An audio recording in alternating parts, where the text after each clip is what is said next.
نام ان کا تھا حسن، اور حسن زادہ آملی. آمل ایران کا ایک شہر ہے، شمال کی طرف، تہران سے شمال میں ہے، نارتھ کی طرف. وہاں کے رہنے والے تھے آغا جوادی آملی اور حسن دونوں.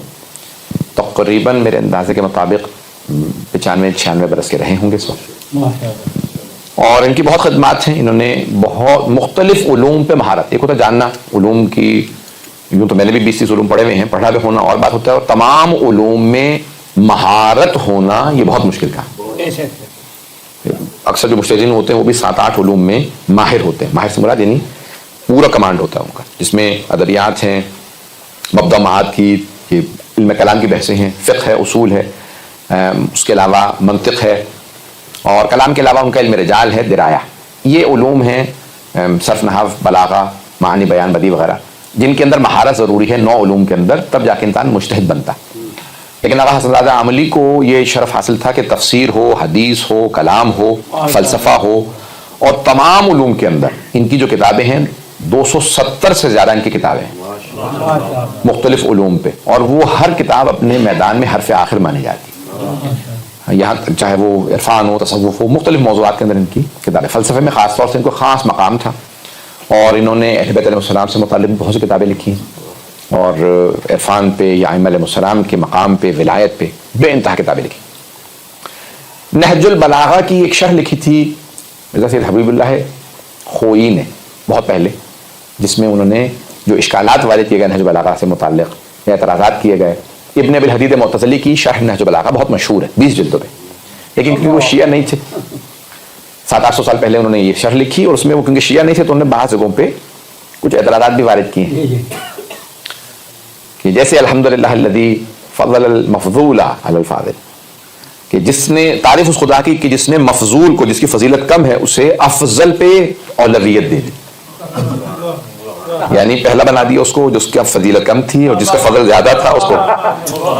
تو وہ کہتے ہیں کہ اللہ نے کیا ہے، کیونکہ وہ اس نے مذہب تو نہیں چھوڑا. تو انہوں نے تمام علم کلام سے سید حبیب اللہ خوئی نے جوابات لکھے، 21 جلدوں پہ یا 19 جلدوں پہ شرح لکھی، لیکن مکمل نہیں کر سکے، انتقال ہو گیا. آیت اللہ حسن زادہ آملی نے 5 جلدیں جو ان سے رہ گئی تھی وہ لکھنے کے بعد ان کی تفسیر کو مکمل کی.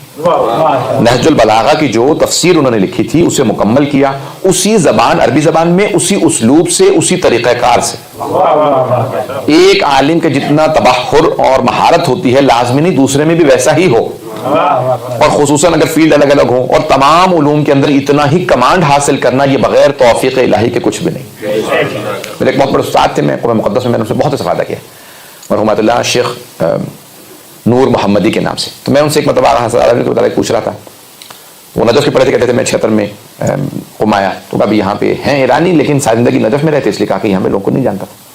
تو کہنے لگا حسن زادہ آملی سے ملنے کے بعد پتہ چلا کہ توفیق ان کی رفیق رہی ہے، دوست رہی ہے، رفیق رہی ہے. اتنی اللہ نے توفیق دی کہ اپنا ہر استاد چاہتا تھا اپنا علم اسے دے دو. یہ بہت بڑی ایک سعادت ہوتی ہے. میں صرف ایک ان کا واقعہ پیش کر کے میں آگے بڑھتا ہوں، بس اب میں اپنے موضوع پیش کروں گا اگر سننا چاہیں. تو عزیزان گرامی، انسان کا جو ادب ہے نا وہ اس کو خاص مقامات پہ پہنچاتا ہے، اس کا اخلاق، آداب. آغا حسن زادہ آملی کہتے ہیں کہ میں پڑھنے کے لیے قم آیا تو 11 برس یا 13 برس کا تھا. ایک استاد کے پاس چلا گیا، کسی سے پوچھا بھی معالم کا کوئی درس دے رہا ہے، اصول فقہ کی پہلی کتاب. تو تیسرے کلاس میں، یعنی جب انسان تیسری کلاس میں پہنچتا ہے تو تب جا کے اصول فقہ شروع ہوتا ہے. پہلے ادبیات پڑھنی ہے، منطق، مختلف علوم مہارت ہو جائے، پھر اصول فقہ شروع ہوتا ہے. تو اصول فقہ کی کتاب ہے شہید ثانی کے بیٹے شیخ حسن کی، معالم الاصول کا. یہ پڑھنا چاہتا ہوں، کوئی پڑھانے والا اچھا استاد ہے. تو کہ شاگرد نے کہا بھی فلاں بزرگ عالم دین ہے، وہ پڑھا رہے ہیں. ان کا نام سنا، میں بھی پہنچ گیا. دیکھا کہ بیچارے اب اتنے بزرگ ہو چکے ہیں کہ نہ پڑھایا جا رہا ہے، نہ ان کا حافظہ کام کر رہا ہے، کچھ بھی نہیں. ایک ایک کر کے سارے جو طالب علم تھے وہ کل چلا گیا، دوسرا چلا گیا، سارے کیا کہ میں دیکھا میں اکیلے رہ گیا. کا پورا 1 سال میں ان کے 10 میں جاتا رہا، جبکہ بیچارے کو نہ سمجھانا آ رہا تھا نہ پڑھانا آ رہا تھا. تو لوگوں نے کہا جب کچھ آپ کو سمجھ ہی نہیں آ رہا اور انہیں کو سمجھانا بھی نہیں آ رہا تو آپ کیوں جاتے ہیں؟ کہ استاد کے احترام میں، استاد کے احترام میں، کہ اس سے ایک حرف بھی سیکھ لیا تو کہیں بے ادبی نہ ہو جائے، یہ اس کا دل نہ ٹوٹ جائے کہ شاگرد آ رہے تھے وہ نہیں آ رہے. کا 1 سال میں نے اپنا ضائع کیا. پھر کہا وہ جتنے چھوڑ کے چلے گئے تھے وہ سب پیچھے رہ گئے. وہ جو میں نے 1 سال ان کی خدمت میں گزارا تھا، پھر وہ اللہ نے توفیقات دی کہ حرم معصومہ جاتا تھا، لگتا تھا کہ میرے پہ وحی نازل ہو رہی ہے، بی بی عطا کر رہی ہے. استاد کا احترام انسان کو بہت زیادہ. یہاں تک ان سے پوچھا گیا کہ استاد و شاگرد کا رشتہ کیسا ہونا چاہیے؟ کہا وہ جو آقا اور غلام کا رشتہ ہوتا ہے ویسا ہونا چاہیے. اتنا احترام کرے استاد کا, اتنی محبت دے اسے, کبھی بھی اس کے سامنے جسارت نہ کرے, گستاخی نہ کرے. جب اس حد تک استاد کا احترام کرو گے پھر اللہ وہ توفیقات دے گا کہ پھر کسی اور کو وہ توفیق نہیں ملے گی جو کہ آپ کو ملے گی. اور ان کی پوری کتاب چھپی ہے ان کی جو اس میں انٹرویوز ہیں, در محضر استاد, استاد کے حضور میں کتاب ان کی چھپی, وہاں پہ ان کے سارے واقعات کہ میں نے کس طرح سے استادوں سے استفادہ کیا. علامہ طباطبائی سے, بڑے بڑے علماء سے, کہتے ہیں میں نے پوری زندگی کتنے اساتید دیکھیں, کتنی کتابیں تھیں. ان کی کتاب ہے 1001 نکتے, 1001 نکات.